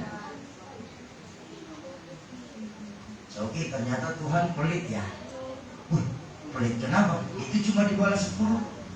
Katanya Allah Maha Kaya, kok cuma dibalas 10? Oh, soal ayat ini. Iya, gini Bang. Allah itu Maha mengetahui kadar keimanan di pagar alam. Maksudnya Saugi, keimanan kita yang mau hadir di Langgar Tengah ini, imannya model pedagang. Tahu pedagang? Yang kalau ngeluarin sesuatu berhitung, kali-kali aja untungku model itu.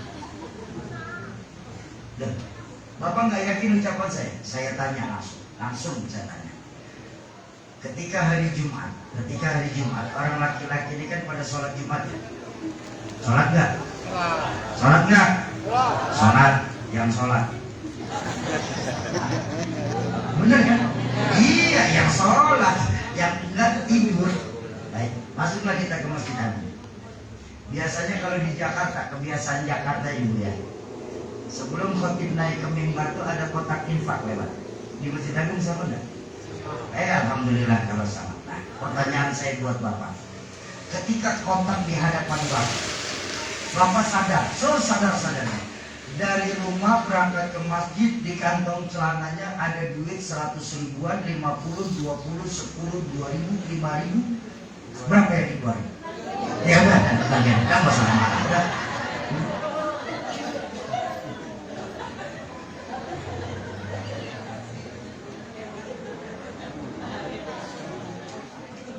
Ini kan kita lucu Pak umat Islam ini. Sudah sedekahnya hari Jumat, ngambil keberkahan Jumat sedekah 2.000. Doanya pengen masuk surga. Ya, surga mana 2.000 Pak? Pengurus masjid, pengurus langgar Bu ya. Besok bikin stiker di depan pintu, harga surga sudah naik.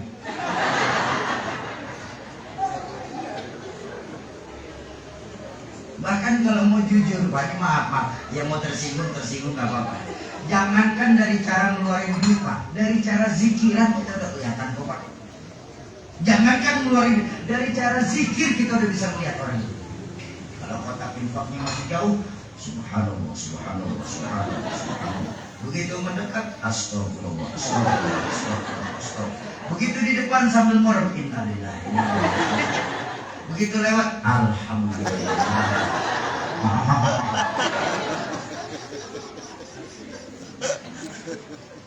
2.000 yang kita taruh di langgar ini rasanya kok terlalu tinggi, Pak. Padahal itulah harta kita yang sesungguhnya di hadapan Allah. Sementara yang 198.000 markir di kantong cuma sebatas markir, Pak. Belum tentu jadi rezeki kita. Bisa jadi rezeki tukang warung ketika beli rokok. Bisa jadi rezeki tukang bensin ketika kita ngisi sholat. Sementara harta kita yang 2.000 mau masuk surga. Bakso aja 15.000 Pak. Surga 2.000 kebangetan Pak. Sogi nggak boleh gitu. Sedekah itu kan yang penting. Saya setuju. Saya setuju. Sedekah memang yang penting ikhlas. Soal banyaknya nomor 1. Benar? Nih, saya kasih oleh-oleh sebuah rahasia yang diajarkan guru saya, Sayyid Ali Baswedan, tentang sedekah. Mau nggak saya kasih rahasia dari guru saya? Tapi janji jangan kasih tahu siapa-siapa lagi. Bukan rahasia.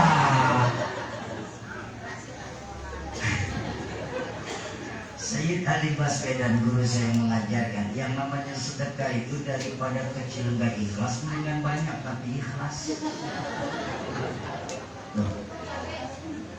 Al-Imam Jalaluddin Ar-Rumi mengajarkan dalam ibadah itu paksain. Lalu walaupun terpaksa nanti akan terbiasa. Ketika sudah terbiasa maka percayalah akan ketagihan kita. Allahumma paksa.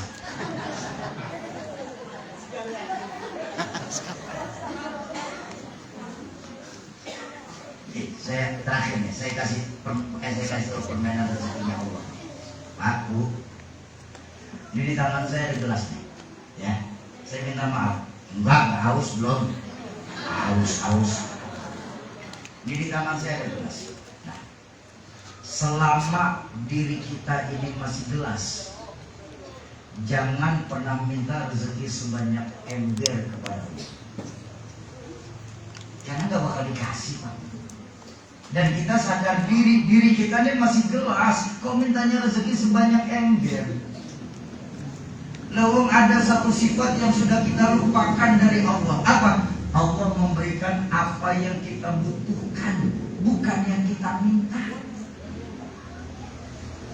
Jadi kalau kita sadar masih jadi gelas, jangan pernah minta rezeki seember. Ini kita nggak tahu diri kita gelas minta, ya Allah kasih saya MM-an ya Allah, ember. Beri saya rezeki MM-an ya Allah. Begitu nggak dikasih, marah kita sama Allah. Allah pelit, minta rezeki segitu aja nggak dikasih. Bukan nggak dikasih Pak.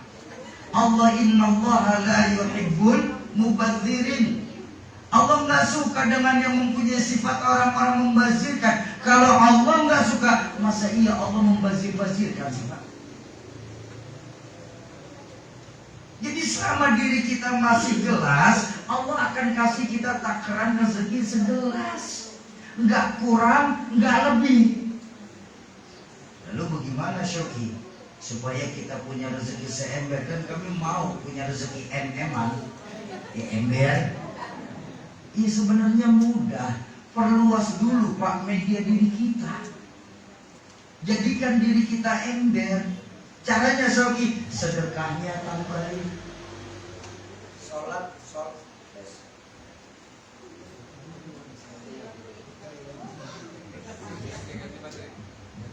Kayaknya sudah tanda-tanda.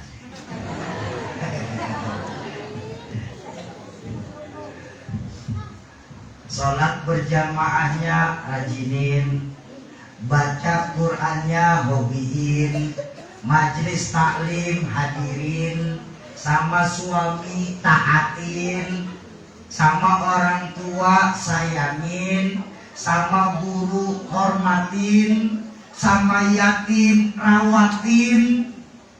Ini loh yang membuat media diri kita jadi besar Pak. Dan ketika Allah yang menilai kita sudah, ini juga penting, biarkan Allah yang menilai. Sebab banyak dari kita menilai diri kita ini sering salah Pak. Biarkan Allah yang menilai. Ketika Allah yang menilai kita sudah jadi ember, percayalah Pak, nggak usah minta pun Allah kasih kok rezeki sebanyak ember. Semakin banyak yang kita bisa kasih ke orang, semakin banyak pula yang Allah akan berikan kepada kita. Itu permainan. Malahan orang tua saya Rahmatul Abrar di Zainuddin MZ. Mudah-mudahan Allah ampuni segala dosa. Pernah ngajarin kepada kami begini, Fikri, Lutfi, Syauqi, Zaki. Iya ya. Ayah mau ngomong, dengerin. Iya ya. Ada apa ya? Anak-anak ayah nggak boleh ada yang punya sifat ember ya. Bu, saya protes. Izin ya. Ada bagi. Aku nih ngikutin ayah tuh 7 tahun. Saya ini berkhidmat sama ayah sebagai ulama selama 7 tahun. Misalnya cuma mau tidur saja, Pak. Dan orang itu nggak pernah tahu saya anak ayah, karena saya nggak pernah mengenalkan saya anaknya Kiai Zainuddin MZ. Saya dulu nyupirin ayah. Jadi orang taunya saya supir ayah. Sampai saat ini beberapa panitia di Jakarta taunya saya supir ayah. Saya bilang 7 tahun ya aku ngikutin ayah. Terus aku paham dan aku hafal materi ayat ketika sedekah. Ayo jamaah jadikan diri kita ember, maka Allah akan kasih kita rezeki sendiri. Ayah senyum dengar protes saya, itu kan buat jamaah. Lalu kami ini apa ya? Saya bilang, ya kalian anak ayah, makanya ayah nggak pengen kalian jadi ember. Lalu kami harus punya apa kalau nggak bisa jadi ember? Kalian harus jadi toren air. Apa namanya? Hah? Tekmon. Tekmon. Saya tanya dulu deh, saya tanya sebelum saya lanjutin. Bapak Ibu pernah nggak mengaji persoalan tekmon? Enggak?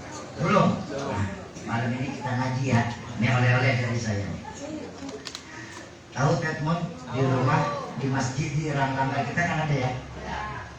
Bapak Ibu, tekmon kita ini nyimpen air bukan untuk dirinya, Pak, tapi untuk disalurkan kepada yang membutuhkan. Dan lihat sifatnya, semakin sering kerannya terbuka dari tekmon tersebut, percayalah semakin bersih dan jernih aliran airnya. Kenapa? Nggak ada lumut di dalam pipa. Jadi nggak ada mampet-mampet saluran airnya. Kenapa? Sering terbuka. Sering makin banyak yang ditanam pipa di tekmon tersebut, semakin cepat pula diganti dengan aliran yang baru. Betul apa betul? Dan yang paling dahsyat Bu, sifat tekmon tidak perlu orang lain untuk mengisi ulang. Karena apa? Ada otomatis. Ember masih perlu orang untuk mengisi ulang. Tekmon nggak perlu. Bahkan tekmon belum habis itu air, diisi dengan air yang baru lagi. Ayo, lewat keberkahan majelis ini, Palestina ini, saya mau tanya, jawab yang jujur. Kira-kira setelah tahu ini, tetap mau jadi gelas, ember atau tekmon? Nggak mau. Loh, kita lagi duduk di majelis ilmu loh ini. Majelis ilmu itu majelis tempat diangkatnya doa. Apalagi kita lagi bercerita tentang baginda Nabi, keberkahan malam Jumat. Masa iya jawabnya lemas? Saya khawatir malaikat rahman angkat doanya ikut lemes nanti. Ayo yang semangat. Tetap mau jadi gelas, ember atau tekmon? Yakin? Betul? 2000. Tekmon mana 2000 Pak? Tekmon bocor aja lebih Pak. Kembalikan lagi nilai-nilai keimanan kita kepada Allah.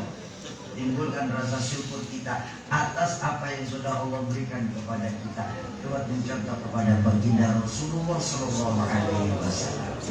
Bapak Ibu jamaah ma'asyiral muslimin dan muslimat, para calon penghuni surganya Allah yang dicintai Allah Subhanahu wa taala. Nah, makanya dalam rangka membangun fondasi untuk tekmon kita nanti, malam hari ini kami dari Yayasan Insan Hafiz Israel ingin mengajak jamaah Langgar Tengah ini mau ikut berpartisipasi dalam rangka wakaf untuk Palestina. Soki, ada apa Pak? Saya sih pengen ikutan Soki, lalu saya nggak punya duit. Oh tenang. Ya kalau nggak punya duit bagaimana kami bisa bantu Soki? Infak, sedekah, wakaf kan ibadah yang UUD. Ujung-ujungnya duit.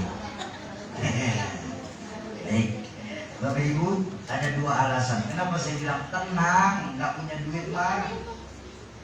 Pertama, yang nggak punya duit itu kita, Pak. Allah itu maha pemberi rezeki. Ini dulu nih. Ya, di malam Jumat kembalikan nilai-nilai keimanan kita kepada Allah. Tingkatkan keyakinan kita. Kalau kita sendiri yang kedua Allah, kalau kita berdua yang ketiga Allah. Tahu ayam? Nah, ayam dari tahun 1 dulu sampai saat ini modal rezekinya cuma dikasih Allah itu 2, patok sama ceker. Allah cukupin nggak rezekinya? Bahkan sampai ada idiom orang tua kita, nah kalau tidur jangan bangun siang-siang, nanti rezeki dipatok. Padahal modal cari rezekinya cuma 2, Pak, ceker sama patok. Cacing tinggal di dalam tanah, nggak diberikan akal, nggak diberikan tangan, nggak diberikan kaki, ditetapin nggak rezekinya. Lalu kenapa kita manusia ini, Pak, diberikan akal untuk berpikir, kaki untuk berusaha, tangan untuk bermunajat dan berdoa, masih takut kekurangan rezeki yang Allah tetapkan pada kita? Jadi jangan khawatir, yang nggak punya duit kita, Allah maha pemberi rezeki. Yang kedua, malam ini kami nggak minta secara tunai kok. Tapi kalaupun ada yang bisa tunai, kami berucap kepada Allah, alhamdulillahirabbil alamin. Justru malam hari ini kami ingin mengajak jamaah langsung praktek dahsyatnya hadis baginda Rasulullah SAW. Beliau bersabda, innamal a'malu binniyat wa innamal likulli imri'in ma nawa. Segala sesuatu berasal dari niat dan Allah pasti memberikan apa yang sudah kita niatkan. Jadi cuma niat, Soki, niat saja. Kok begitu, Soki? Sebab dalam Islam jangankan berbuat baik, niat saja kan sudah dapat pahala. Betul apa betul? Salah. Tidak semua niat menghasilkan pahala. Contoh, saya niat nanti sholat subuh di Langgar Tengah. Bagus nggak niat saya? Bagus. Tapi sampai qomat subuh saya belum keluar dari penginapan saya. Saya belum dapat pahala niat saya, walaupun niat saya bagus. Kok bisa begitu, Syekh? Sebab dalam Islam niat yang dapat pahala, kalau Bapak mau cari rujukannya di dalam kitab Iqna, kitab fikih, ya, di bab niat itu sangat gamblang di situ. Niat yang menghasilkan pahala itu wajib dibarengi dengan ikhtiar. Sebab kita manusia kewajiban cuma ikhtiar. Soal hasil urusan saya niat sholat subuh di Langgar Tengah. Jam 3:30 saya keluar dari penginapan, jalan menuju Langgar Tengah. Tapi di tengah jalan ban kendaraan saya pecah, menyebabkan saya nggak bisa hadir sholat subuh berjamaah di Langgar Tengah. Baru saya mendapatkan pahala subuh berjamaah Langgar Tengah sebanyak jamaah yang datang sholat subuh pagi hari. Nah, makanya sama, malam hari ini kami cuma mengajak Bapak Ibu ambil pahala niatnya saja. Lalu tunaikannya kapan, Soki? Kapanpun ketika Allah sudah kasih kita keluasan rezeki. Boleh besok, boleh lusa, boleh pekan depan, boleh bulan depan, atau kapanpun. Oh, kalau begitu, Soki, boleh nggak? Umpama mumpung kalian di sini dan saya ngaji sama Kiai bahwa wakaf itu kan harus pakai akad. Terus saya mau ambil banyak, Soki, ngambil keberkahan akad dan niat, tapi bayarnya dicicil, boleh apa tidak? Boleh, silakan. Cari yang paling nyaman, mau cicilannya pekanan atau bulanan. Yang terpenting jangan sampai memberatkan kita. Oh, kalau begitu, Soki, saya mau ambil besar saja, tapi atas nama keluarga besar. Boleh apa tidak? Kalau besar sendiri kan berat, Shoki. Sedangkan dalam Quran kita diajarkan wa ta'awanu 'alal birri, tolong menolong dalam kebaikan, pahalanya bagus, diberikan satu pahala tambahan dari Allah sebagai fastabiqul khair. Berlomba-lomba dalam berbuat kebaikan. Bahkan saya minta maaf apabila di antara Bapak Ibu masih ada yang belum punya nomor rekening untuk mentransfer, atau mungkin malas berurusan dengan perbankan, atau juga bank yang kami tunjuk sebagai sahabat Palestina belum banyak ada di pagar alam ini. Kalau ada agak jauh dari rumah, malas, Bapak Ibu boleh langsung titipkan ke Ketua DKM Langgar Tengah kita. Dengan senang hati nanti kami dari tim yang akan komunikasi menjemput donasi Bapak Ibu sekalian. Kok bisa begitu, Syauki? Gak khawatir? Oh, tidak, karena semua urusan Allah. Kami cuma kewajiban mengajak. Soal hasil Bapak Ibu akan membuktikan sendiri betapa Allah Tuhan kita benar-benar Al-Ghani wal Mughni. Allah Maha Kaya dan Allah Maha Mengayakan. Ayo, kalau benar-benar kita mau jadi Tetmon malam hari ini, bikin fondasi untuk naikin Tetmonnya terlebih dahulu. Bagaimana prosesnya nanti disampaikan abang saya, Buya, dari Buya Jizul. Saya izin istirahat sebentar, tapi tolong jangan bubar karena program ini program wakaf. Nanti di akhir acara kita akan melakukan akad wakaf secara jamaah. Wakaf yang tidak berakad, pahala yang sampai kepada kita adalah pahala sedekah. Pahala sedekah nilainya temporer, pahala wakaf akan terus menyambung sampai dia berpisah. Yang kedua, jangan biasakan pulang sebelum ditutup sama doa. Kenapa, Soki? Saya minta maaf, ini bukan untuk saya saja. Kalau malam ini saya minta maaf bahwa program jadi agak lambat. Tapi untuk guru-guru saya, pengajar-pengajar, kalau Bapak Ibu hadir, tolong jangan pulang sebelum ditutup sama doa. Kok begitu, Soki? Sebab keberkahan satu majelis bukan saat penceramahnya bicara, demi Allah. Penceramah ini nggak membawa berkah. Tapi keberkahan satu majelis itu ada saat pembacaan doa yang Bapak Ibu aminkan masing-masing. Orang tua saya bahkan sampai ngajarin orang yang pulang sebelum ditutup sama doa di majelis itu kayak pakai baju bagus tapi lupa pakai celana. Ke atasnya ganteng, nengok ke bawah angker, Pak. Ayo Bapak Ibu, mumpung belum berpisah dari jasad, ladang amal masih banyak yang bisa ditanam. Kita persiapkan diri kita untuk menghadapi kematian kita nanti. Silakan.